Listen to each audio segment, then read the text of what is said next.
Welcome, everybody, to Zeta Global Radio. Happy Sunday and happy 11/11 for those of you who are tuned into that vibration of this special day, a very auspicious day to many of us who see that 11/11 and have our own significance about it. And for those of you who are listening who know nothing about this date, but you have had an opportunity to notice 11/11, or you haven't, but you've heard people talking about it, there's a little bit of something here for all of you today to understand more about the day of this event. And in fact, right now going on at Green Planet Farm and Gardens, we have Spirit Con here locally in Southwest Florida having their own celebration of 11/11. So a lot going on today. And we look forward to informing you the best way possible. And I think we've accomplished that by having some wonderful guests here today, starting off with Simran Singh, who is just a force in this cosmic global community. She's a multi-award-winning magazine publisher of 11/11 magazine. She has many wonderful books out there. She's a mentor. She's done TED Talks. I'm going to let you talk to her and let her tell you all about her amazing world, including mentoring. So welcome to the show, Simran. I'm so glad. I've known you for years, and this is our first opportunity to talk. I'm so glad you're here. Well, it is an honor and a pleasure to be with you, and I applaud all of the things that you're doing to raise the vibration and create connective communities. That is what we need in this world, and that is so much of what 11/11 in itself as a symbol stands for. It is basically stating that we are the ones, we are the one, and we must come together beneath those four pillars of physical, mental, emotional, and spiritual, uniting in the highest vibrations. And when we do so, we open a special gateway and a portal to something far beyond what we experience today. Ooh, I have chills. I know you have a radio show, too. It's called 11/11 Radio? Or It is. It's 11/11 Talk Radio. It's on Voice America Empowerment. Yes, and 11/11 Magazine is a free digital magazine that is on the 1111mag.com website. So it is there to support individuals in enhancing their life, in empowering them, in providing them higher streams of consciousness, as well as exposure and celebration for a lot of individuals that are on the planet creating and doing lots of different things. I believe that we are here not necessarily to work, to sell, to build businesses, but instead we are here to celebrate one another, to express ourselves and to experience ourselves.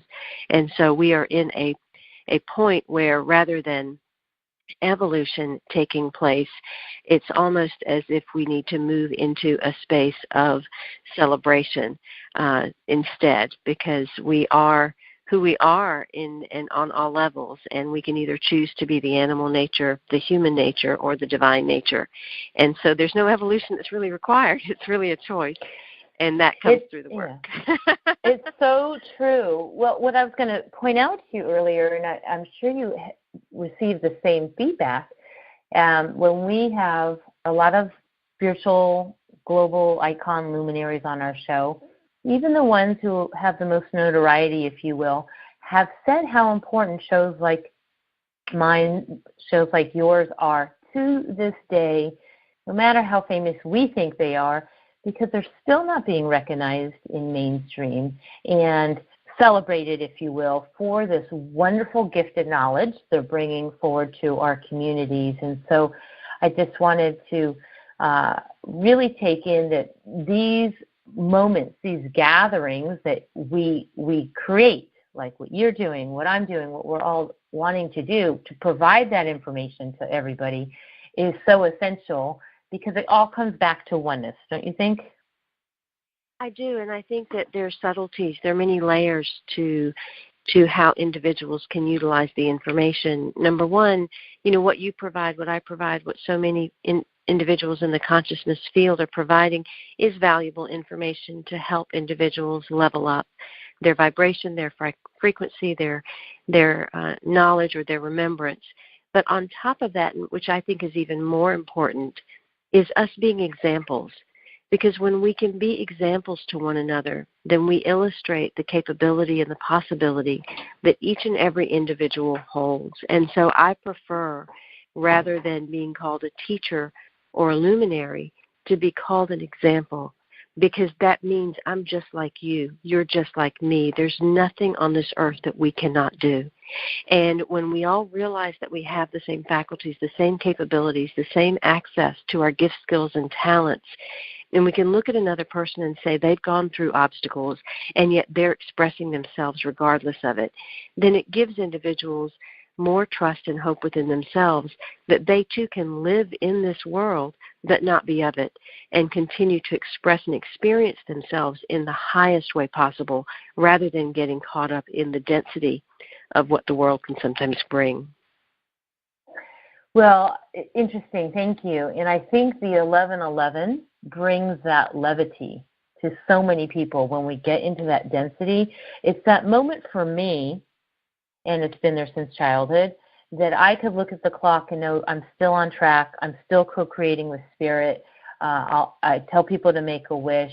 I use it as a way of shifting gears. If I do find that there is that density around me and I need to kind of clear the field. So for me, it's that reminder that I'm connected into the greater circuitry of all of us, and that it is for a levity, a joy bringer. I don't know how it's been for you, and I wonder, it hasn't been with you your whole life. I kind of want to know your backstory on the 1111. Sure. 1111 for me is a little bit different. I was not familiar with it until it started showing up in my life, and it began appearing about 25, 30 times a day at a point in my life where I really said, look, this is not the place that I thought it was going to be. I don't know that I want to be here anymore. And Wow. I said, give me a sign. And all of a sudden, in the days following, I was seeing 1111 about 25 to 30 times a day. And when that starts happening just out of the blue and you've never seen something of that occurrence prior, and it's showing up on billboards and license plates and bulldozers and train cars that are passing by you and store receipts and every possible thing that you can imagine in the course of 4 weeks, 30 times a day, you start to wonder about yourself in terms of whether you are seeing things and really going crazy, or whether there is something that is different about this world that you've just never been aware of. And what I began to notice is every time the numbers would show up, I'd be thinking about a specific thing. And it was almost as if the numbers would show up to say, we've got your back. Go where your heart desires to go. And typically it would show up when I was thinking about a problem or an issue that I was having to deal with. And at that time of my life, there was a specific personal issue, and it weighed heavy on me. And it was uncanny every time I would start going in that direction of, oh my goodness, what's going to happen, or what should I do? I would see an 1111, and it almost became this place of trust for me, where I knew I'm not alone here anymore. I can actually get through this. I'm not alone. I don't know, the extent of what's out there, but I know I'm not alone. And so then I started saying, well, if this is a communication coming back to me, a conversation requires two people, which is why I wrote my book, Conversations with the Universe. It really explains all the different ways that we are communicated with besides 1111, or in the ways that individuals are if they don't see 1111, because you are seeing something. But as I began noticing it showing up, I thought, well, let me communicate back. If I'm supposed to follow my heart every time I'm seeing this show up, let me take a step. And so I would do something that would be in the direction of my heart and the calling that I felt I was supposed to go. And every time I did that, I would get a conversation back. I'd get another sign, another symbol, another confirmation that let me know I was going in the right direction. And so it became this beautiful dialogue with me. And I began asking the universe, show me all the different ways you've been communicating with me that I've not seen before. And it expanded into a multiplicity of things well beyond 1111. But 1111 was my knock on the door that initially began my journey. That incredible. So I think you've just answered the question I was going to say is, did you grow up in a world of awakened living? Were you part of a spiritual family background? Because when you're saying that was sort of the knock, I mean, that was my question. Did you even know that those were considered signs? People don't even know when they see things that, oh, that's a sign that means something else. So that even requires a little bit of an awakening already in your enlightened process.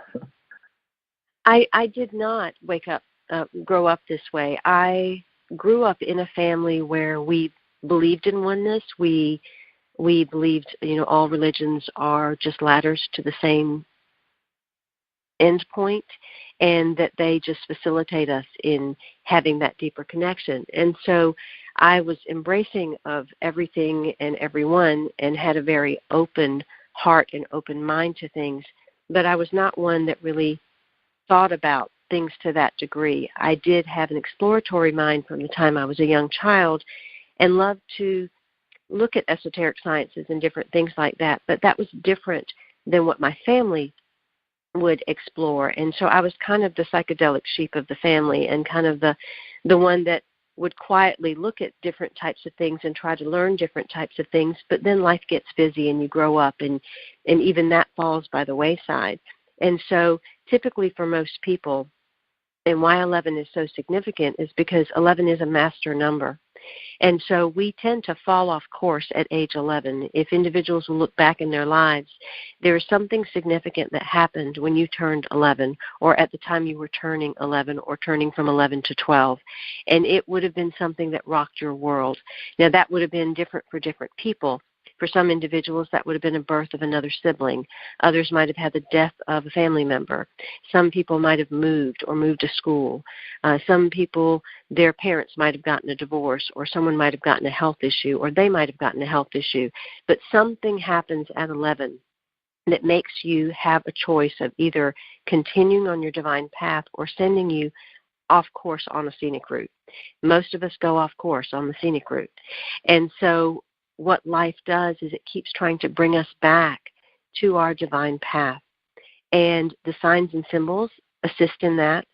Every double-digit year we turn, like 22, 33, 44, is an opportunity for that solar return into soul divine connection of who we are to be. And so for me, it started happening again at 33. And that was when the numbers and the signs and everything started to look different in the world, and I started to question more. And so most individuals will start to really question between the ages of 32 and about 44. Beautiful. We're going to take a quick break, and when we come back, we'll have more on 1111, this wonderful open cosmic gateway here with Simran Singh and Lainie Sevante Wulkan. You're listening to Zeta Global Radio. We'll be back in a moment. Theta healing is an energy modality that targets not only physical health issues, but also the underlying thoughts and emotions. It clears emotional roadblocks to bring us to full health and happiness. With an extensive background as a psychotherapist, spiritual coach, and Theta healing practitioner, Patty Wilson brings great empathy and insight to both her individual clients and the students she teaches to become certified Theta healing practitioners. Right now, as a special offer exclusive to ZGR listeners, Patty is offering a reduced price of $120 a session for both telephone and in-person appointments for new clients only. That's going to run through January 31st, 2019. If you are ready to learn more about how Theta healing can help you or your clients, please visit www.spiritualcoaching.ca or email spiritualcoach@hotmail.com today.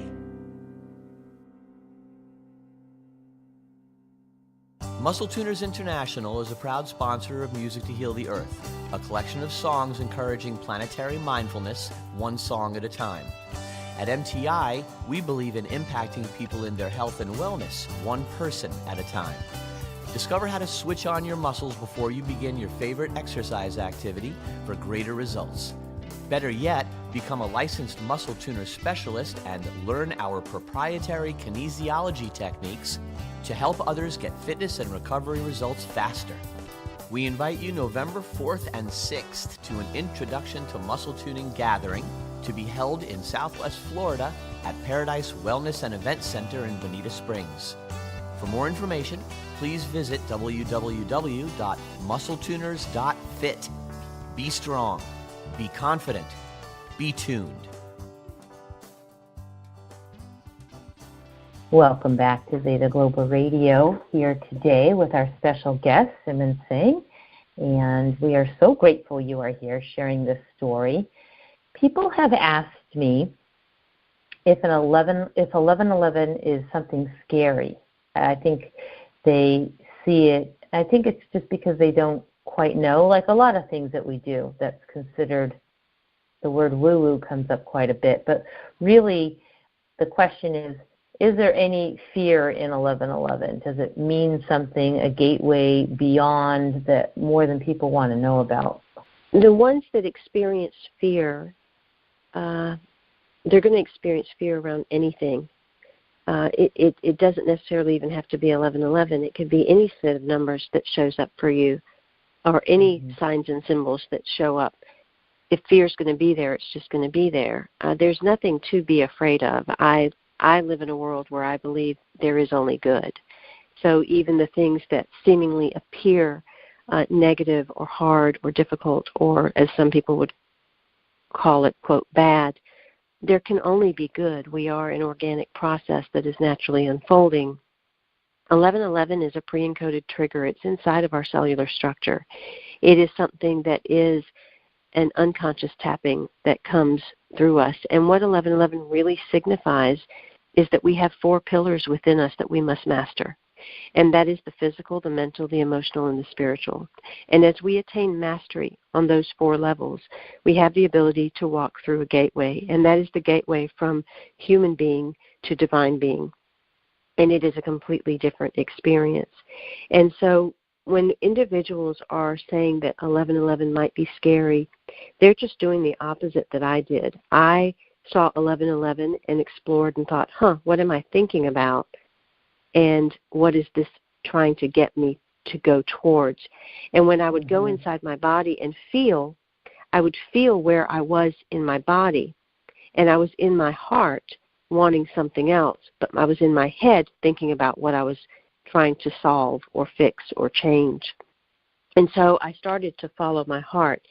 What many individuals do when they see a sign, whether it's 1111 or something else, if they're going into fear, is they're so focused on what it is they're trying to fix, change, or are afraid of, that they don't notice that this is a prompt to lead them out of that. We are always getting conversations. That's why I wrote Conversations with the Universe. We are getting signs, symbols, and synchronicities bombarded at us every single day, all day long. And the universe speaks in volumes all the time, but we can only hear it and see it if we're willing to be present to the extraordinary that lives within the ordinary around us. And so those that are afraid, I would say, let go of the control just a little bit and ask and inquire and ask to be shown more, and then make that decision as to whether it's something you want to fear or whether it is really just the ego trying to hold on to the world that it's trying to control. Thank you. And it's interesting when you said that, because I immediately thought about a lot of the people who come to me for readings, and when they see 6s, as in 666 and all that, and for me, I like you, see the world as good, see the numbers as good. To me, 6 is harmony. 6s, we've just gotten past the 5, which is that big change, and now we're kind of coming more into harmony. And so it goes back to not only the ego, but the programming that we've been indoctrinated with from growing up, from the television, from technology, from movies, that certain things are bad. So I think it goes back to really being an allowance to the possibilities, that this is truly a gateway. And when you see that there's chat rooms and Facebook pages and magazines and radio shows dedicated to this number, that there has to be in some side, some part of you knowing, like you said, it's in our DNA, that it's part of who we are, and well, I think you brought up to go further. Yeah. Go ahead. I think you brought up an important point about the programming because that really is what it's all about. Anything that is going to induce fear, it's simply helping individuals recognize their own programming. And when we talk about mastery of different levels, mastery is not becoming the best at something because you have all the knowledge. In this particular case, in spirituality and consciousness, mastery is actually dissolving all of the belief systems, the programming, the paradigms that we've locked ourselves into. It is actually allowing ourselves to be deconditioned. And so to master one's emotions means that the emotions no longer have control because you have deconditioned yourself enough to not allow past programming to create the rise, and you can live in a state of equanimity. The same thing goes for your physical. You can rise above the stories that you tell yourself about the generations of sickness that are in your family or why you can't do something because your body is a certain way. It is moving past all programming to realize you are not the body. You are more than the body.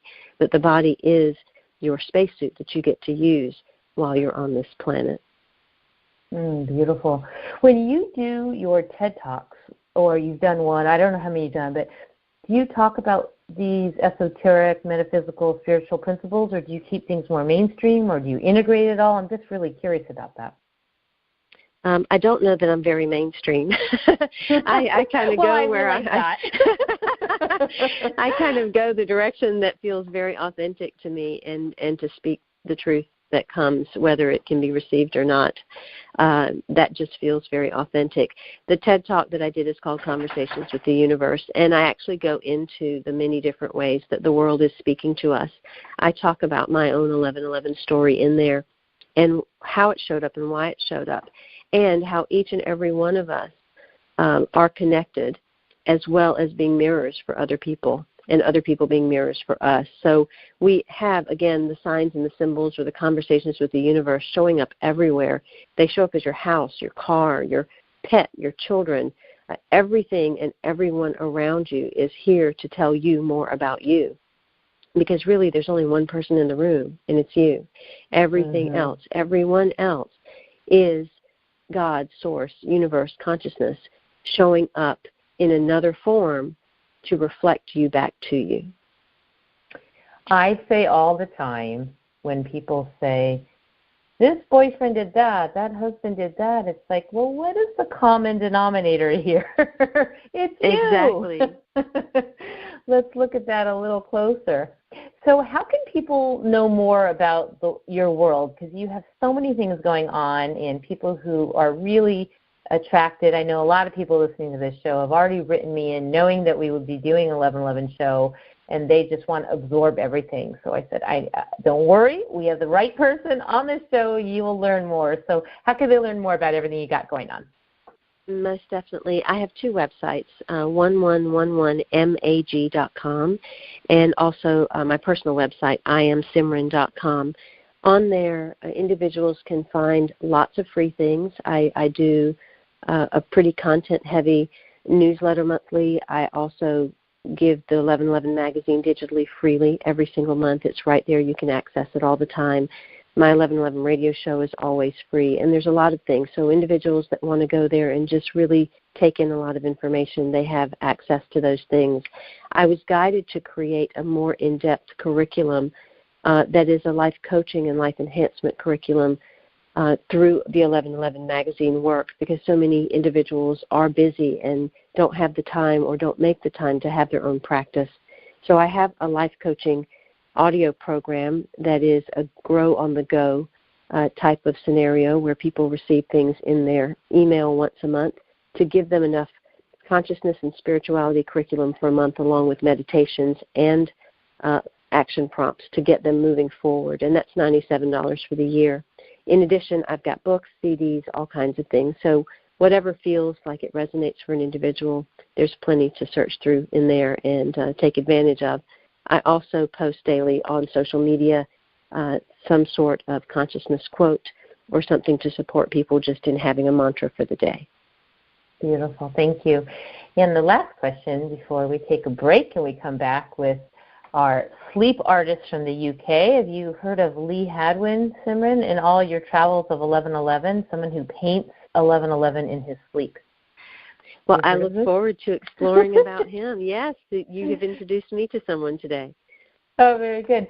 So the question for you is, how do you spend 1111? Do you have a sacred practice? Is there what is in your world on this day? We know people here in Southwest Florida or at SpiritCon on Bokeelia and Pine Island celebrating. People gather, people pray. I just was curious for you what you do, how your day is spent. Actually, mine is very quiet. I allow 1111 to be a very sacred, solitary day for myself. It is usually one that I spend in silence, and I move into the quiet space because the energy is so powerful and so strong. And we live in a world where everything is outward focused. We live in a world where we are kind of directed to always go outside, and we don't realize how often we scatter our energies that way. And sometimes the most powerful change can happen simply by understanding that your presence is enough and really being in that presence for a period of time where you really anchor into your own energy. And so that is how I spend that day. And so it is. Everyone has their own way of being, and that's how we want you to look at everything. Everything you hear, everything you feel, everything you see is to have your own personal soul experience on how it moves you. Simran, thank you so much for being here today. I'm looking, the time signature just said 11:11 as I said that, as I looked up. So there we go, right on course. And thank you for all the work that you're doing to enlighten and expand many, many people in the world. And it was just a wonderful pleasure to have you here on Zeta Global Radio. Thank you so much. It's a pleasure to be here. All right, stay on the line. We'll be back, everybody, with Lee Hadwin, the sleep artist from the United Kingdom. You're listening to Zeta Global Radio. Trice Massage Therapy and Skincare is Southwest Florida's premier holistic and wellness spa to relax and rejuvenate your well-being. Founded by Lucille Trice, this enlightened haven located in Cape Coral offers a variety of massage therapies including Swedish, deep tissue, and trigger point massage. Trice offers detoxifying body wraps and facials using natural organic ingredients to pamper your skin and restore balance and health. Visit their Trice Massage Therapy and Skincare Facebook page or call 239-672-0526 and book your experience today. Mention ZGR and receive a complimentary ionic foot detox experience.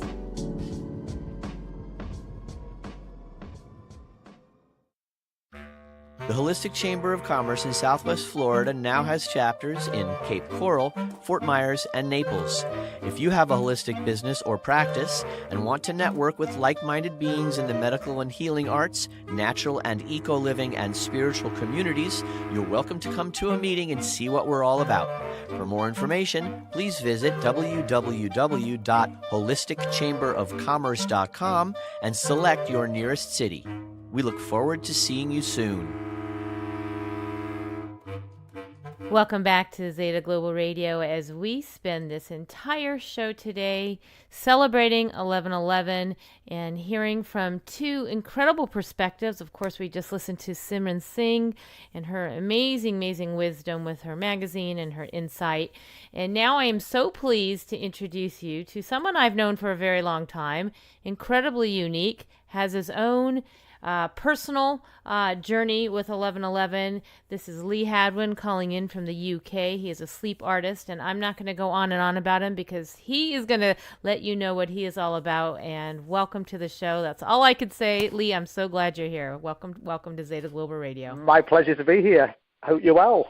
Very well. Good to hear from you. And of course, here we are. It's Sunday, 11/11, and we were just listening to Simran, who was sharing her insights, and I think 11/11 is so personal, although we have this collective energetic community about it, but it's also everyone has their own personal journey. So I thought what we would do is just let our audience know about you and your background and how 11/11 has come into your life. How's that? Yeah, it's fun. So obviously, going away from the 11:11 a little bit, just obviously with myself, with my drawings, Sure. as you're aware, I started drawing in my sleep from the age of 4 years old. And that was literally just to keep things short. I used to get up in the middle of the night and scribble on the walls using my school pencils, crayons, etc., anything I could really get my hands on. And that was all over my walls in my bedroom. And then I used to go downstairs and scribble underneath the staircase. So that went on and on. Parents took me to the doctors at around about the age of 7 or 8. And back then, obviously, we're looking back in the 80s. There wasn't a lot of insight then back in that day into sleepwalking. So the doctors obviously just put that down to sleepwalking as a child. And because there wasn't really anything into them, it was literally just scribbles. The doctors didn't think anything more of it. Then forward on about 10 years from that, I was around about 15 years old, and I remember getting up the next morning and I'd drawn 3 small pictures of the late Marilyn Monroe, which was so detailed, which obviously I was shocked with that myself, because what obviously your listeners need to understand is that I can't produce art whilst I'm in a waking state, so to speak. And what I mean by art, I mean obviously detailed art. I mean, any of us can scribble and stuff, and a lot of the art you do see, modern art these days, I do question it myself as well as my own. But this was really, really detailed, and then it's really progressed from there. So I've done a lot of studies now here in the UK at the world-renowned Edinburgh Sleep Centre. Also in Japan. So scientists are looking into footage there and obviously my brain waves and stuff. What they have found to date is that they're saying that I am asleep but my body's still awake, so to speak, but I'm not a doctor, so I don't really know the full ins and outs of that, but I am still getting studied for that. And some of your listeners might be pleased to know that I do have the actual Marilyn Monroes are now in the Hollywood Museum for Ripley's, believe it or not, in LA. Wow, congratulations. Have you been to the U.S.? Well, one of my pieces of art which I've done, I came over to New York back in actually 2009, 2010. Uh-huh. So I came over to New York for 5 days, and then for my 40th, I flew to Vegas. So, yeah, and we did San Francisco. But I'm glad that you brought up America, was when I was in New York, when I came back from New York a week later, which your listeners can have a look on my website, is I drew a picture of the American flag.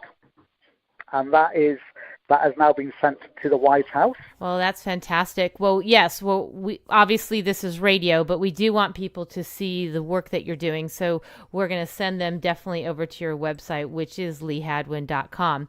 So now let's take the journey over to 1111 and kind of let people know what that is, because I definitely have more questions about sleeping, but I want to, and the artist and sort of like the science of that, but I want to talk about more of the 1111, and then we'll come back to the other piece. Yeah, of course, it's needed, obviously, to give the listeners a bit of insight. So going to the 1111, the whole thing was, it was back in August of 2008, and what had happened is my grandfather, unfortunately, passed away in the February of 2008, and I remember just sitting at my desk at home, and I was just looking through some stuff on the internet, and I just remember seeing 1111 in the corner of my computer. I never thought anything of it. And then over that period, I think it was a period of 4 to 5 weeks, everything I was seeing was just 1111. So just to give your listeners an example, I'd switch on television, so I'd be watching BBC News 24. It would be the exact time would be 1111. My grandfather's birthday was the 11th of the 11th. Wow. Yeah, just picking up my mobile phone, it would say 11:11. And then about a week later, I went to Barcelona. And I remember getting on the train there, and it was platform 11, train number 11, and the time was 11:11. So I'd kept records of this over the 6 weeks, because it was really, really starting to play with my mind. And then you start questioning yourself in the sense of, are you just looking for this number? And then I'd stayed over at a friend's house, a good friend of mine, and I just talking over a drink about it. I mentioned to her that I kept seeing the numbers 1111. So she said, you need to have a look into numerology, which I'd never thought about. So whilst I was here, we actually just Googled 1111, and I came across a website called 1111 and Insights to people around the world seeing 11/11 and what it meant to them. And there was a site called Seeing the Midwayers, which I found was quite remarkable, and that was about people seeing the 11/11, and they're called midwayers, and I think I'm not saying that they're angels, but they're a force that you can contact the other side through. And it's 11/11 right now as we're recording, by the way. I just wouldn't here in the U.S., so there was no accident as we speak. I just looked at my computer, and it's 11/11. When you read those websites, did it feel like truth for you, like you resonated with it? Or how did it feel for you when you saw that there was actually something related to it? Yeah, it was really amazing, Svante. And what I've really got to put forward myself, I mean, as you're aware, especially in the year, with the millennium and all this 11/11, a lot of the stuff came out about 3 or 4 years ago where there were films and everyone was jumping on the 11/11 so-called bandwagon in Hollywood in terms of productions and stuff like that. I personally didn't like that because I think it's putting it out there in people's faces. And I think my biggest dilemma was people were saying, oh, yeah, but you're just used to looking for 11/11, which it could have been the case, but I go back to the very first time I seen it. Obviously, that very first time I'd seen it, I'd never heard anything about 11/11 before or anything like that, so it wasn't in the subconsciousness. Something has driven me or drawn me to that number originally, the very first time I'd seen it, for me to, obviously, for it to register in my head and think, well, there's a reason why I saw 11/11, because it could have been any other number. I could understand if I had been doing research on 11/11 before I'd seen it, or I'd heard that people see the number. But for myself, I'd not heard anything in the press, or I was never, into obviously 11/11. It had never been a phenomenon in my life. It had never come into my life. No, what about now? I mean, is it a part of your life, or you feel like that was just that came in, you painted it, and it's not really cognizant, or is it still kind of part of your life? You still see that 11/11? It's part of my life, but it's not as intense. I mean, I haven't seen the number 11/11 now, I can safely say, for like 3 or 4 months, and it's not as frequent. But then I might get a stage where, you never know, next week I might see it 3 or 4 times in the day, Yeah, I think that's how it goes for me too. Yeah, it's not as intense for me as it used to be.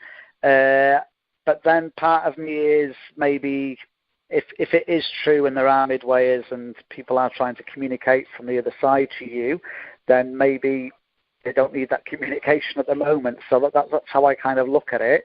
And I'm glad that it doesn't happen to me all the time, because it's special when it does happen now. So, I might see it and I do open myself up and just smile. Yes, that's what I do. I make a wish. Yeah. I just don't know what else we're meant to do with that. I mean, you can go around in circles, racking your brains and speaking to other people. And I think 11/11 means, a lot of people feel the same, and what it means to them, is the same as you. And then there's anything. And, people might say to me, well, you're just seeing 11/11. It's just, it's just one of those things. But I do like to think that it's more than that, because, as I said, it's being attracted to that number in the beginning, and it's not just 11/11. I've spoke to other people that see, the number 22 a lot. So I do think it's a universal language, numbers, and I think it's something that we've been given from day one throughout. Well, whether it's a universal thing or not, I'm not sure, but that's what I feel deep down. It's a language in its own right, and I think it's a universal language. So if there are aliens on other planets, I think it would be numbers that I think we've been given as, from day dot, since the Big Bang, so to speak. Interesting. So the original 11/11 portrait or portraits, have they been sold, or you still have those, or how can people buy prints? Yeah, I've still got them. But yeah, I mean, as you know, Svante, I give a lot of what I raise through to charity anyway. So yeah. But I think I think for someone to buy the 11/11s, I mean, they're on my website. If someone wants them, then they're there. But I think it's I don't know. I think it's either a personal thing or someone wants to buy them because they see 11/11 a lot. I really put them on my website because I personally don't really want them, because I don't like looking at things with 11/11 on.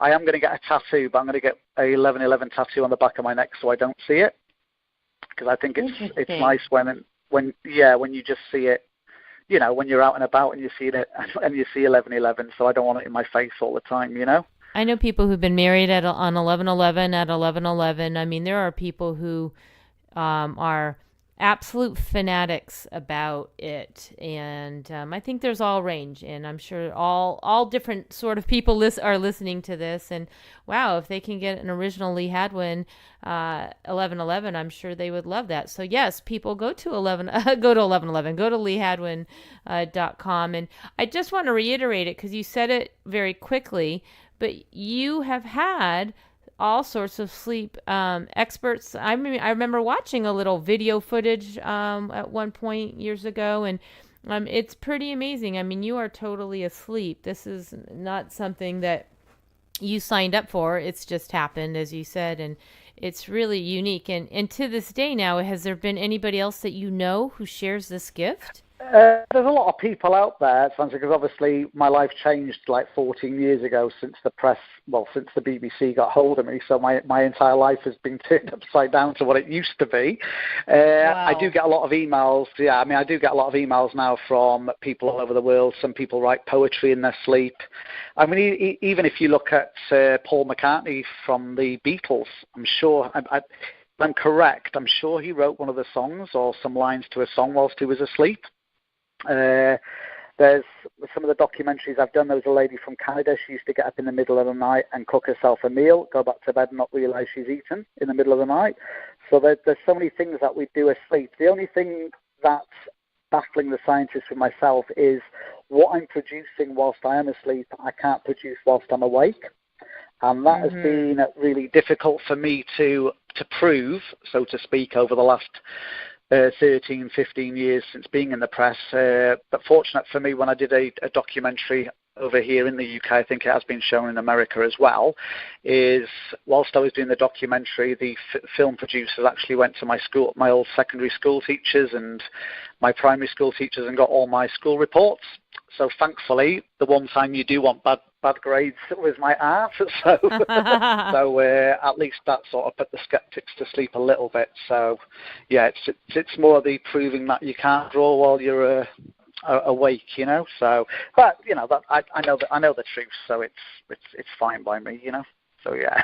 Well, we're gonna just complete this show, but I just want to make sure that you let our audience know. Do you have any coming up appearances or talks or workshops or anything else that you want to share that you've got going on or in development? Because it's just, I've always found you so lovely and fascinating, and your work is so beautiful. So I'm so excited to share it with our ZGR audience here. No, I mean, what my main thing is now is, I mean, I've currently got a exhibition on at the moment, and that's on in Australia, in Melbourne. That's been running for a month, and that actually finishes this week. So I would love to do something in America across the pond. So obviously, if there's any artists out there or gallery owners, it would be good to look at doing something. And I mean, I was meant to be doing something for the Albuquerque Film Festival a couple of years ago. So it would be nice to retouch on that as well. So, because that would be a great place to maybe do some talks, you know. But I think that mainly, if with any of your listeners, get in touch, because it's really nice to share some stories via my website or via Facebook. You know, I think there's a big community out there, and it would be nice to, you know, share what we've got. And it doesn't have to be about art, just anything that people are doing in their sleep. You know, I think it's a fascinating universe, and I think our brains actually are capable of doing a lot more than we know, especially when we're asleep. No question. Well, thank you for taking time out of your day or night at this point, going into the evening, to be here. Yeah, Lee. And we will get caught up. There's no question. We'll be in touch here soon. And I'm just so glad you're able to share in this celebration here today. So let me just, you hold on the line. And I just want to thank the audience for being here and for tuning in and for being awake, and however you spend this day, 11/11 in your world. I know it's absolutely divine and perfect. For us here in Florida, we're going to be, as we said earlier, here all day at SpiritCon on Pine Island here in Southwest Florida. So wherever you are in the world, happy 11/11, and we thank you for being here and listening to our Enlightened program, and we wish you a blessed week.